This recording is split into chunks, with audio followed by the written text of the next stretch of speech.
Welcome sa Tagalog Horoscope, ang iyong gabay sa pang-araw-araw na buhay. Hatid namin ang pinakadetalyadong horoscope na magsisilbing gabay mo sa pera, trabaho, pag-ibig, kalusugan, at swerte. Naway magtagumpay sa buhay ang lahat ng ating tagapakinig at subscribers sa buong mundo. Maraming salamat sa pag-subscribe at tanggapin ang siksik, liglig, at umaapaw na biyayang hatid ng Tagalog Horoscope. Ito ang iyong pang-araw-araw na horoscope para sa Leo para sa Mayo 16 na, 2025. Ngayong araw ng Mayo 16 na, 2025, hayaan mong dumaloy ang enerhiya ng araw at magdala ng kalinawan at layunin sa iyong buhay. Bilang isang likas na intuitive na Leo, ikaw ay namumukod tangi sa mga sitwasyon kung saan ang hindi inaasahan at ang mga hamon ay naroroon. Ngayon, gamitin ang pagkakataong ito upang yakapin ang mga damdamin na kamakailan lamang ay nagsimulang mag-alab sa iyong kalooban. Ang mga damdaming ito ay hindi dapat itago o baliwalain, sila ay may malaking papel sa pagpapalalim ng iyong koneksyon sa iyong sarili. Kung hindi mo bibigyan ng pansin at hindi susuriin ang mga emosyon mong ito, baka magtulak sila ng mga desisyon na hindi tunay na sumasalamin sa iyong mga pangarap at layunin. Acknowledge them and allow them to be a compass that can lead you to the right path. Ang pagkilala sa mga damdaming ito ay magbibigay daan upang matutunan mo ang mas malalim na bahagi ng iyong pagkatao, na sa huli ay magbibigay gabay sa iyong mga hakbang at desisyon. Sa mga oras ng introspeksyon, matutuklasan mong may mga aspeto ng iyong sarili na hindi mo pa ganap na nauunawaan, at ngayon ay ang tamang panahon upang tuklasin ang mga iyon. Sa bawat hakbang patungo sa mas malalim na pag-unawa sa iyong emosyon, magkakaroon ka ng mas malinaw na pagtingin sa mga bagay na talagang mahalaga sa iyo. Ang araw na ito ay nag-aanyaya sa iyo na maglaan ng oras para sa sarili, upang mapagtanto mo kung paano ka makapaglalakbay ng buo at tapat sa iyong layunin. Marahil ay may mga aspeto ng iyong buhay na hindi pa naaabot dahil sa takot o duda, ngunit ngayong araw ay isang pagkakataon upang magtiwala sa iyong sarili at sa iyong kakayahan. Ang iyong mga emosyon ay may malaking papel sa iyong tagumpay, kaya't huwag matakot na yakapin ang mga ito at gamitin ang mga ito bilang lakas upang magpatuloy sa pagtahak sa iyong landas. Habang ikaw ay lumalakad sa iyong araw, ang iyong likas na ambisyon ay hindi matitinag. Sa ilalim ng impluwensya ng posisyon ng buwan sa Capricorn, makikita mong ang iyong mga pangarap ay magkakaroon ng mas malinaw na landas. Ang Capricorn ay isang tanda na may mataas na pagpapahalaga sa disiplina at pag-organisa. Kaya't ito ay isang pagkakataon upang balansihin ang iyong matinding pananabik at ang pangangailangan ng tamang pagkakasunod-sunod upang magtagumpay.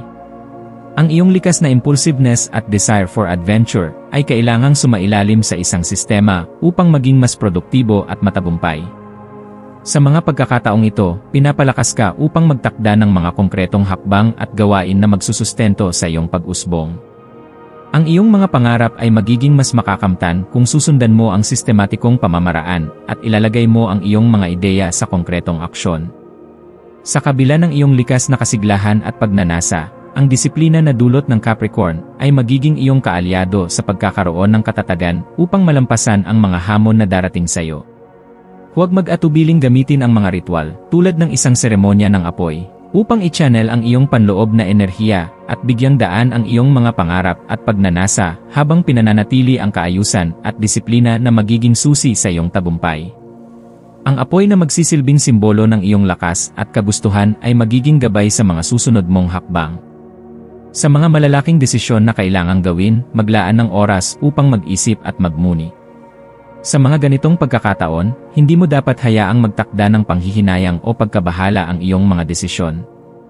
Ang mga hindi inaasahang sitwasyon ay maaaring magdulot ng kalituhan, ngunit sa bawat hakbang na iyong gagawin, magbigay pansin sa iyong mga damdamin at alalahanin.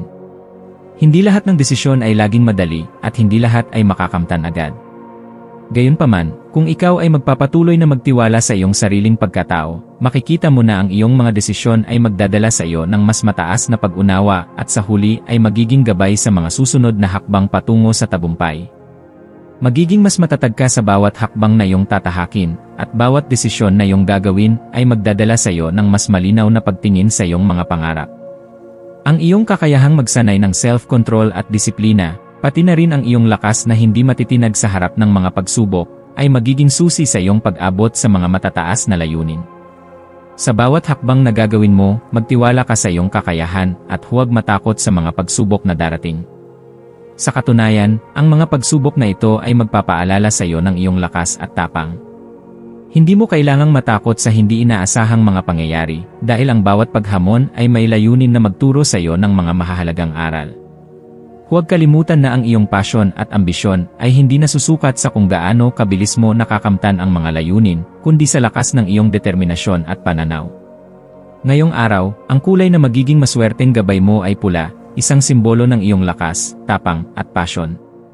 Ang kulay na ito ay magsisilbing paalala na ang iyong puso ay puno ng hindi matitinag na pangarap, at ang iyong lakas ay walang hanggan. Ang mga maswerteng numero ay 3, 8, at 9. Ang mga numerong ito ay magsisilbing gabay sa paggawa ng mga mahahalagang desisyon, kaya't maglaan ng oras upang isama ang mga ito sa iyong araw. Ang 3 ay simbolo ng pagkakaisa at tagumpay, ang 8 ay nagsisilbing palatandaan ng pag-unlad at kasaganaan, at ang 9 ay nagdadala ng enerhiya ng kabutihan at pagpapatawad. Sa mga gawain, ang maswerteng gawain ay ang mga may kinalaman sa pagpaplano, organisasyon, at mga pagbuo ng mga estratehiya. Ang maswerteng oras para magsimula ng mga bagong proyekto ay ang hapon, kaya't maglaan ng oras sa hapon upang simulan ang mga ideya na matagal mo nang pinaplano. Ang pagtatapos ng araw ay maaaring magdala ng bagong pananaw at tamang direksyon, kaya't huwag kalimutan na maglaan ng oras para sa iyong sarili, upang magmuni-muni at magtakda ng mas mataas na layunin para sa iyong hinaharap. Sa kabuuan, maganda ang araw na ito para sa mga hakbang na tatanggapin mo patungo sa mas malalim na pag-unawa at personal na paglago. Huwag kalimutan na gamitin ang makulay na enerhiya na mayroon ka para magsimula ng mga proyekto na matagal mo nang pinag-isipan. Ang mga desisyon na gagawin mo ngayon ay maghuhubog sa iyong bukas, kaya't siguruhing magdesisyon batay sa iyong tunay na pagnanasa at pangarap.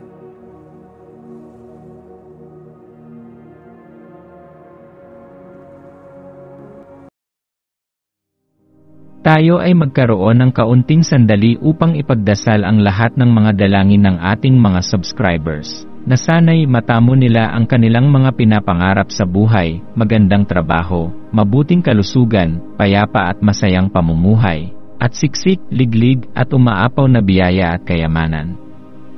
Ipinagdarasal namin ng mataimtim ang lahat ng mga komento sa nakaraang video, at hinihiling namin, Panginoon, na pagpalain mo ang ating mga subscribers ng masayang buhay sa mundong ibabaw. Maraming salamat po. Maraming salamat sa panonood ng iyong horoscope ngayon araw.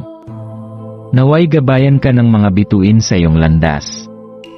Huwag kalimutang mag-like, share, at subscribe para sa iba pang cosmic na kaalaman. Hanggang sa muli, manatiling konektado sa universo,